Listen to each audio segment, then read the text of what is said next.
Hey, what's going on, everybody? Welcome to Mets Central, your source for everything New York Mets baseball. We're going to be previewing tonight's game between the Mets and the Marlins in Miami tonight. Game one of a three-game set. We're going to dissect it all. We're going to look at the pitching matchup. We're going to look at some team stats. We're going to look at some hitting stats.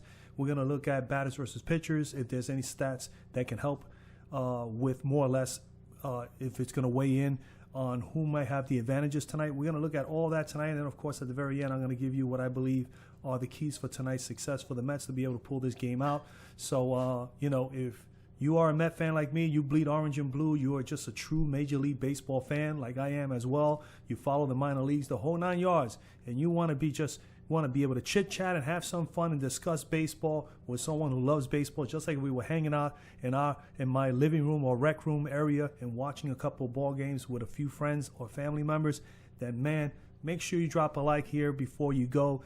Become a part of the community so this way we can chit-chat and interact with one another and discuss Mets and Major League Baseball throughout the entire time, every single time I get on here. So like, comment, subscribe. Make sure you become a part of the community. Don't forget to put on your post notifications. This way you don't miss out on any of my upcoming content. All right.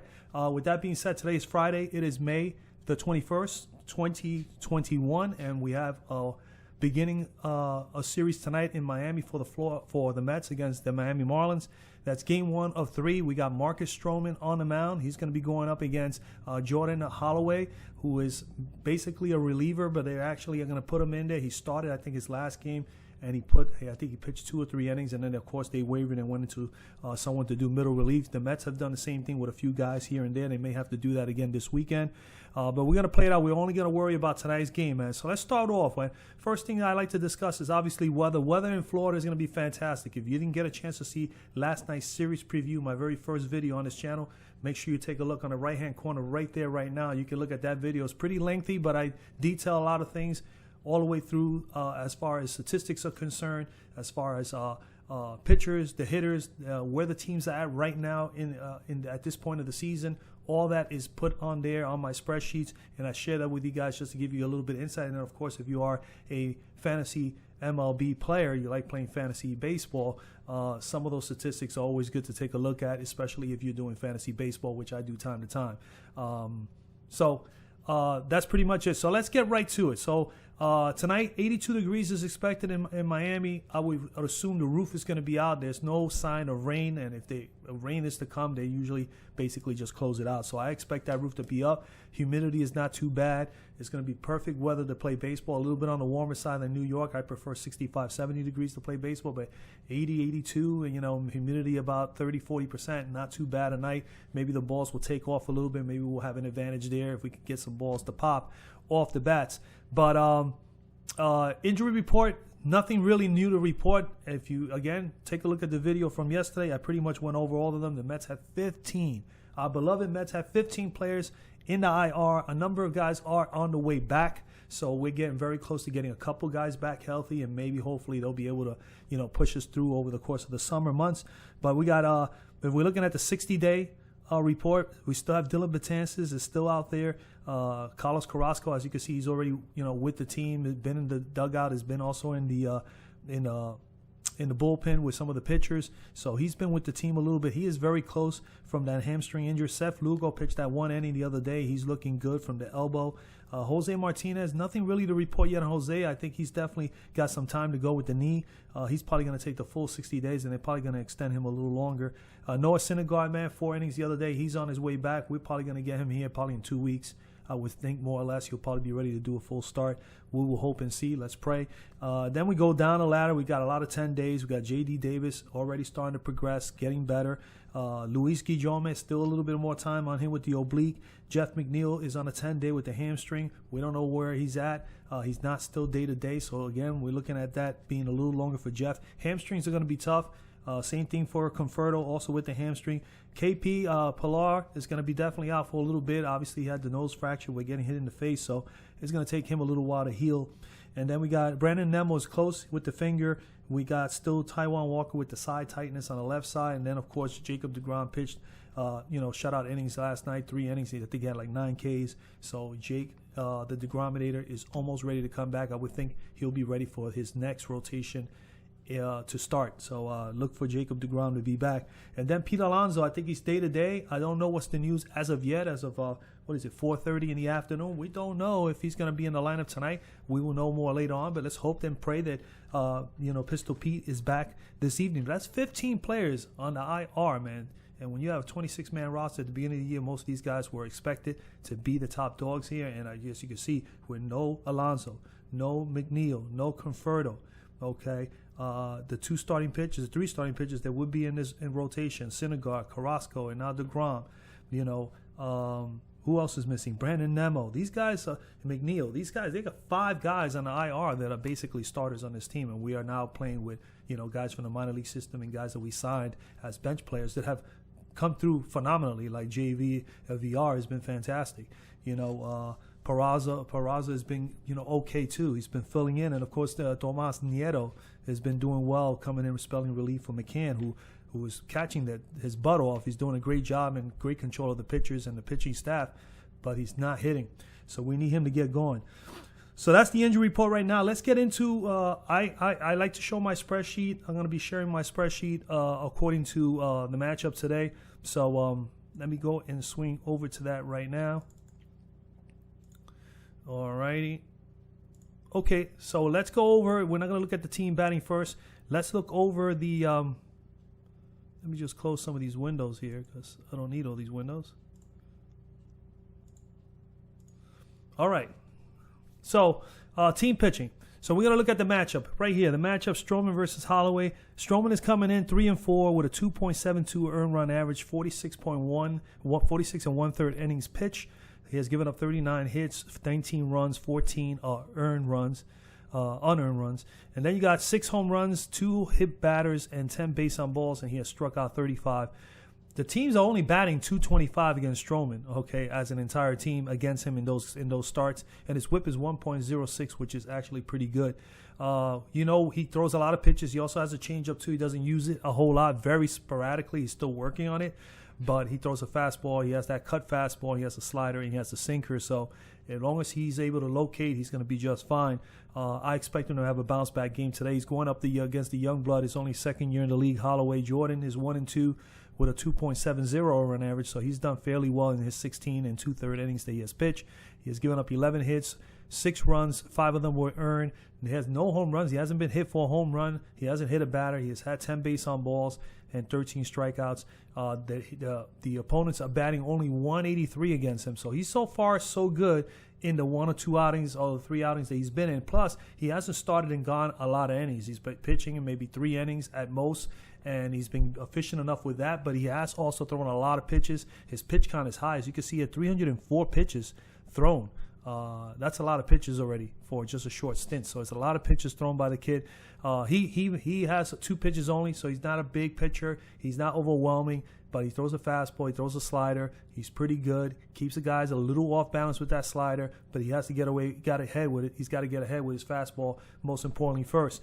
Then when we look on a little bit deeper on this, we have them as far as players versus against lefty hitters. Stroman has an earned run average of 1.88.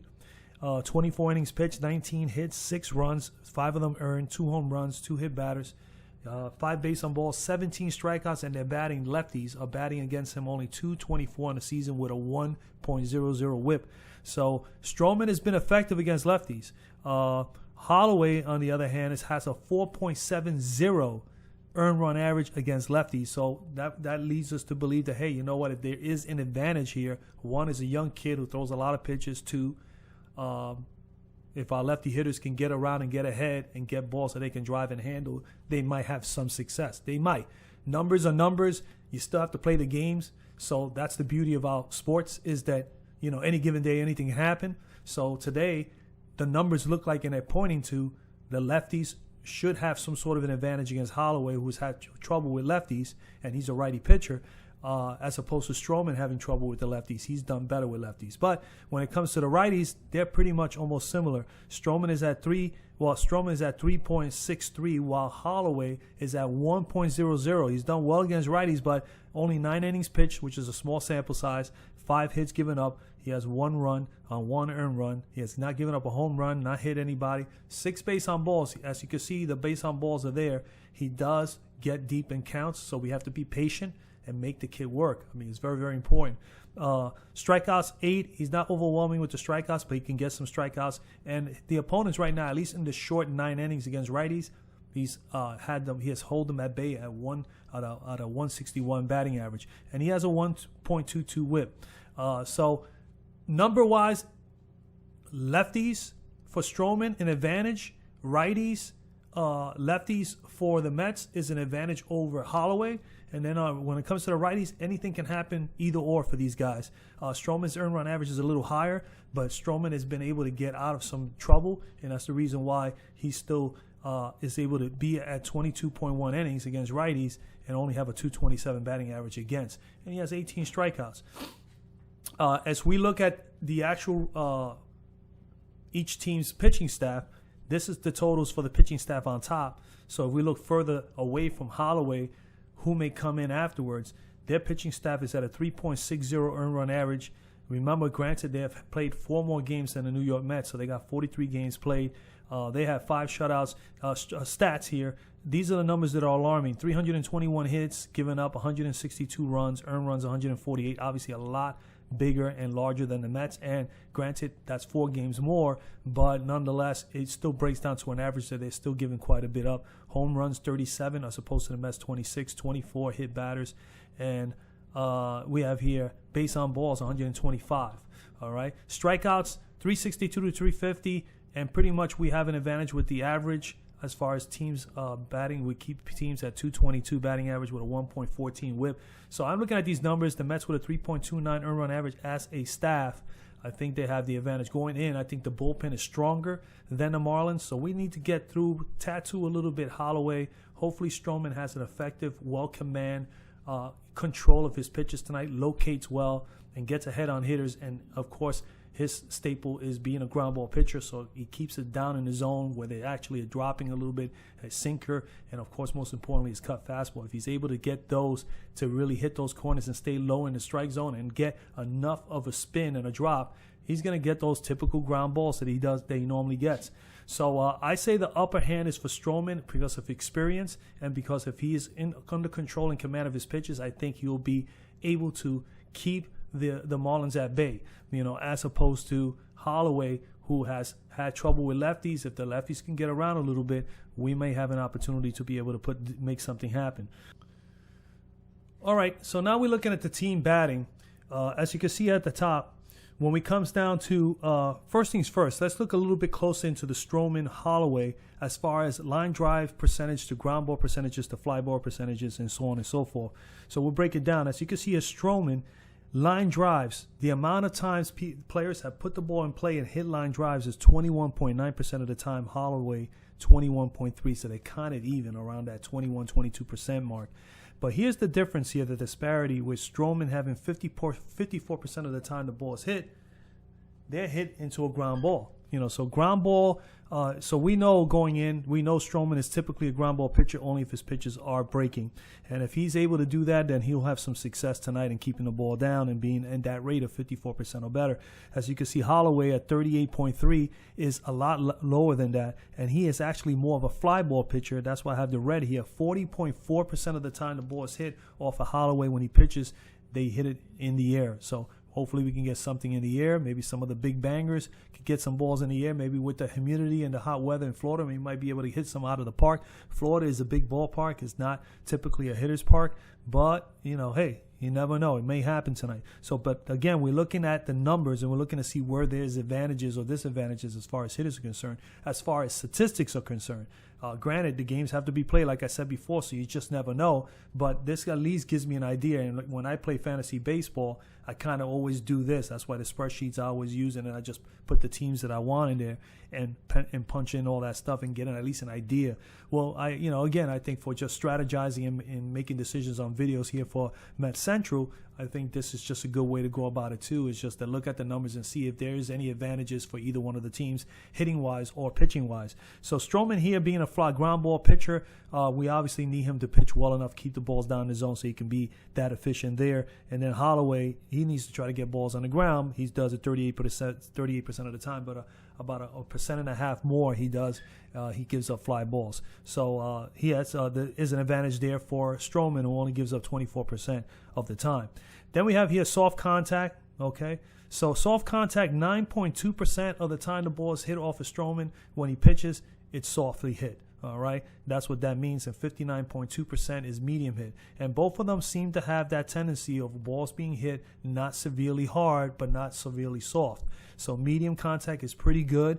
And then when we get to the hard contact, the advantage is not any different. Both guys are about the same, 31.7 for Stroman, 31.9 for Holloway. Again, Holloway is a very small sample size because he's not a normal starter. He's only pitching only 2 or 3 innings at a time. So, but nonetheless, he's the guy who's starting off tonight. So we're hoping we can attack him really early, get a lead, get him out of there, and hopefully we could be able to sustain the lead with Stroman having a great game and then our bullpen being a little more superior.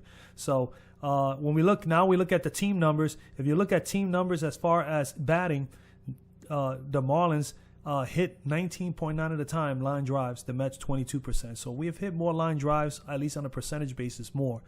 Ground balls, pretty close. Miami's at 46% of the time to hit ground balls. The Mets 44.3, and we're about pretty close as well on fly balls. They hit 34.1% of the time fly balls. We hit 33.7% of the time. This is the pull percentage. Balls being pulled to the direction of being pulled at. If you're a lefty, you're pulling it to your left. If you're a righty, you're pulling it to your right. You're pulling it to your left, the righty to the left, and the lefty to the right. That is 37.5% for the Miami, while the Mets had 38.3. Those are all respectable numbers. They're kind of the numbers that you will see. They're not too bad. They're not too low. They're not too high. This is opposite field hitting. Surprisingly, the Mets 26.1%. Miami the same. So these teams are not very good at hitting the ball to opposite field. So that's another target, another way to strategize, at least for me, considering I coached travel baseball for 16, 17 years competitively with different age groups from 12 to 17. I always prepare my players, and I used to always look at numbers like this as well, is that, you have a team that struggles, or we've played them multiple times, and they seem not to be able to hit the balls outside very well. We need to keep having that same approach, that we're going to try to focus on the outside corner and keeping the ball down or up in that zone. And that's what major leaguers should do. I'm very surprised that they don't just follow those basic strategies of baseball. But you look at numbers like this and you say, hey, you know what?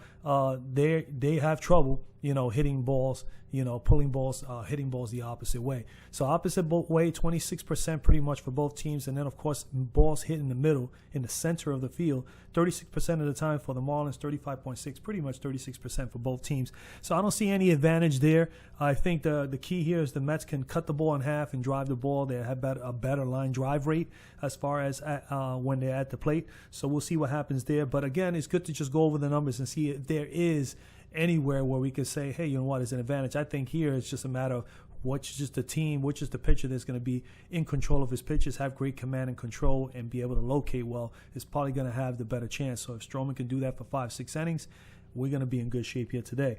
All right. This is the team batting against certain pitches. So 52.7% of the time Miami faces fastball, they hit it. 54.1% of the time the Mets do. So they're kind of like about the same. The Mets have a little bit better success rate in hitting fastballs at the moment by about maybe 1.5%. Then we got sliders. Miami 20.5. They have done better with the slider pitch, 17.9. And the slider is a pitch that Marcus Stroman is pretty good, and he uses a lot in his arsenal. So we need him to be able to utilize that pitch well today. If he can do that, he obviously is going to have, these numbers are not really extremely high. If I think if it was 25, 30%, I'd be a little more concerned, or higher. But it's at 20%. I think he could be successful there if he's able to get enough break on the pitch. The Mets 17.9% of the time to hit sliders. Then, of course, the cutter 5.8. They're pretty much even there. This means they just don't see a whole lot of opponents with cutters. Then we have the curveball, same thing, low numbers, really, really, really low. I'm not too concerned with that. The Mets do have a little bit of an upper hand at 9.2%. The changeup's 12.4, 11.3. Changeup is now more of a staple pitch. It wasn't so much so 20, 30 years ago, but changeup's now more prominent. More pitchers are designing and learning to throw the changeup, and that's making it part of their arsenal. So I think these numbers are still pretty low, but again, the Mets do have a little bit of a hand, and this is the split finger. 1.3 and 60. They don't get a whole lot of those as well. And we look down here, team rankings as far as versus lefties and righties. I like to look at these numbers, especially for fantasy baseball. But the Miami's ranked 16th in the league versus lefties. They have had 401 at-bats, 56 runs scored. They have had 94 hits, 24 doubles, 1 triple, 14 home runs, 56 RBIs, 35 base on balls, 123 strikeouts, have 7 stolen bases. They've been caught 4 times. They're only batting .234 with a .304 on base percentage. Slugging percentage is .404, and the OPS is okay at 700. That's the only number that looks okay, but they are struggling a little bit. Slugging percentage should be higher than this. That means they don't hit a lot of doubles and triples and home runs, but they hit enough, but it's not a high number. That they hit a lot, but let's put it this way, they do more than the Mets do. Now, when we look at the Mets, they're 19th. They have 290 at-bats. Again, that's 100 and about 11 less at-bats than the Marlins, but again, we've played 4 less games than the Marlins.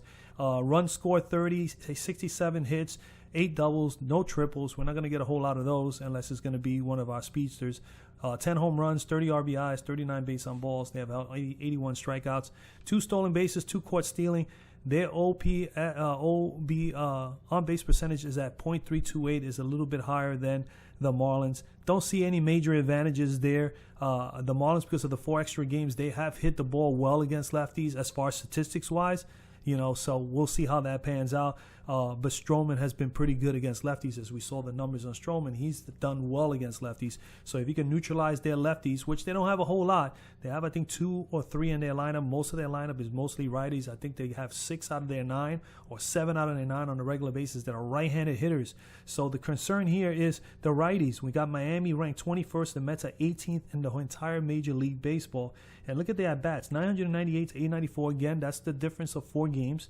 108 runs. Now, this is pretty close. The Mets have 100 runs to 108 against righties, and they have played 4 less games. So that's something to look at there, something to take account. And then the hitting, 228 to 205. Over here, this is pretty interesting. The Mets have had 38 doubles against righties, while the Marlins have had 36, and they've played 4 less games. So we have a tendency of really getting the ball in the gaps or down the lines to get those doubles. I think we hit more down the line than in between the gaps in the outfield. Triples, obviously, there because a little bit of more speed over there. They got 7. We only got 3. Home runs, 25 to 20. RBIs against righties, 101 and 94. We're really close, only like 7 or 8 behind, considering we have played 4 less games. We have had more base on balls. That tells me that, yeah, we are a little bit more patient again. This is what it's going to come to. Again, we have to be patient with Holloway being a young kid, only 24, only has 2 pitches, and he has the tendency of throwing a lot of pitches in an inning. Make the kid work. I mean, that's what I would tell my team. This kid struggles. These are the numbers. This is what it looks like. I want you to be patient at the plate. But, again, be aggressive when you need to be aggressive. And usually the best time to be aggressive is the first time you face the pitcher. If he's in sync and he's actually locating, he's looking good thus far after you have seen 1 or 2 or 3 of your teammates bat, you should be prepped up and ready to go. You should have a general idea of what is happening at that point in time before you come to the plate. So strikeouts, alarming, really high numbers for Miami. 290, 296, 290 strikeouts. That's a lot of strikeouts, a lot more. That's a negative 58 compare. It's a negative minus against the Mets. The Mets have only had 235. 19 stolen bases to 10. Obviously, they're going to steal a little bit more bases. They're getting on base. We need to get guys like Lindor on base a little bit more often. Get the guys that are pretty decent base stealers like Nemo, Conforto, McNeil back when they get healthy. Maybe they can get themselves going too. But VR has been fantastic. We get Pilar back. Same thing him. Very aggressive, scrappy. Gets on base. Is capable of stealing some bases. But we need Lindor right now as to get on base because he's got good speed. And, of course, the kid Lee who's in there, and even Maben, if they can get on, those guys are going to be playing this possible weekend, all 3 of them. They need to step it up and get on base, and we can be aggressive. But that's the numbers there. So that's what we had as far as hitting. I think that still the hitting is all – I think this is all based on what's going to happen with Stroman and Holloway. So those are the numbers. Those are the breakdowns. And, comment down below. Let me know what you think. Do you think these numbers give you a general idea, or at least an idea of more or less who may have an advantage or not? I'm looking at it, and I say the keys to success. Let me just clear the screen. I think the keys to success for our New York Mets today is I think our keys to success today is obvious. Is one, right? When it comes to pitching, Stroman is the key. I think he's the number one key for us to have a winning game tonight. He has to locate. He has to have control and command of his pitches. If he can work his sinker and his cut fastball and be effective, and still be able to throw his sliders as well. Because he has those pitches, those out pitches, that sinker and slider are pretty good for Stroman. His cutter is pretty good too. He's not going to blaze anybody. He's not going to strike out 8 or 9 guys. That's not Marcus Stroman. Marcus Stroman is about focusing on the middle, lower half of the strike zone, pinpointing his pitch, getting his pitches in the corner, hopefully have an umpire that's going to call them, because he's had some bad luck with some umpires this year.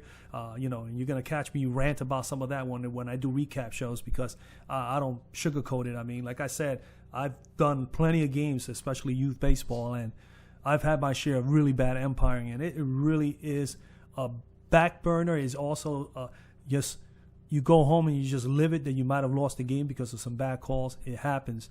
But that's baseball. Not everybody's perfect, including the umpires. But yeah, you're gonna get that, and I'm gonna have some rants about that.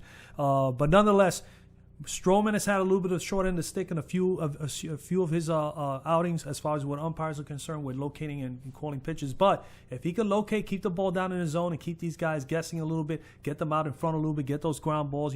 As you know, 54% of the time he gets ground balls. If he can stay there and be consistent and effective for 5 to 6 innings, we will be able to have a sustainable amount of innings for him to maybe possibly get enough runs to get ahead and possibly win the game. The other thing that I think we need to do is to be a little bit patient when it comes to our hitting. I think the Mets are going to have to be a little bit patient with the young man, Holloway. Now, if he comes out, I always used to teach my kids, be aggressive at your first at-bat. It should be the same mindset at any level that you play baseball, okay? Major leagues, minor leagues, you're playing in travel ball as a youth, in college, high school, does not matter. I preach it all the time. Aggressive on the good pitches. Be more disciplined. Show that you're disciplined and that you're not going to get fooled by the pitcher. The objective when a hitter's at the plate and a pitcher's on the mound, the pitcher's job is to make you look bad. Your job is to do the same on the other end. Make him work, make him look bad, and make yourself look good by being a patient hitter, staying back on your pitches, not leaking forward, not opening up too soon your front hip or your front shoulder, and cutting balls in half, staying on the top half of the ball. And you're going to see that you're going to have some success with some ground balls. Are going to get through some holes, and you're going to see more line drives and more fly balls that are driven longer and deeper in gaps and possibly over the wall. So with that, that's the key, I think. Stroman to pitch well, locate his pitches. I think the Mets need to be patient with Holloway. He has a tendency of throwing a lot of pitches in an inning. He has a tendency of also giving up a few walks. If we can get some guys on base, get some good pitches to hit, drive some runners home, we have an opportunity to hopefully score some runs for Stroman. And if Stroman is pitching well, we have an opportunity to win the game. Very easy. It could be the other way around. Holloway could come in there, shut down the Mets, be effective with his pitches, is dominant, is not, drawing walks. But again, be patient at the plate. If the kid is missing his pitches, make him work. That's the easiest thing. Make the pitcher work. Let him start throwing some strikes or give you some balls that are more, easier for you to target, be able to stay back and be able to drive and get some hits. So me personally, I think that's the key to success for the Mets today. If they can do that with Stroman and they can be good with their hitting as far as being disciplined, and we can get some guys to start hitting. We need McCann to get going. We need Lindor to get going consistently. Lindor has shown a little bit of, progress, in my opinion. At first, he looked like he was very tight. He was just very overeager. He seems to be a little calmer to me now, but he's still a little bit late on his pitches. He's not timing them right. And this is all, again, just being patient at the plate, seeing the ball all the way through, see it hit the bat, make sure you stay level, make sure your hands are back, make sure you're not striding and leaking forward off balance, which he has had a tendency of doing often. If he could just keep his hips in, front shoulder close a little bit longer, let the ball travel, trust your hands. I used to tell my kids, trust your hands, let the ball travel. And, man, where it's pitched, you hit it. Plain and simple. So It's easier said than done. We know baseball is the hardest game to play, hands down. I think it's the greatest game ever made. I think it's the greatest game to ever played or put together, and it is one of the most difficult games to play. Hitting a baseball at 90 to 95, 100 miles an hour, if you have not tried it, try it. It's very hard to do. That's what I believe is going to be the deal tonight, man. Again, comment down below. Let me know what you think. Let me know what you think they need to do tonight. I will have a recap of tonight's game. I'm going to watch the game. I'm going to do all my scoring on my book. And at the end of the game, I'm going to sit down for a little bit, dissect it, and I'm going to tell you what I think was the keys of why we lost or why we won, and so on and so forth. So stay tuned. Again, man, drop a like. Be a part of the community. All you have to do is subscribe. It's free. And, of course, don't forget to put on your post notifications, man. And with that, enjoy the game tonight. Let's go freaking Mets. And I'll see you guys on the next one. Peace.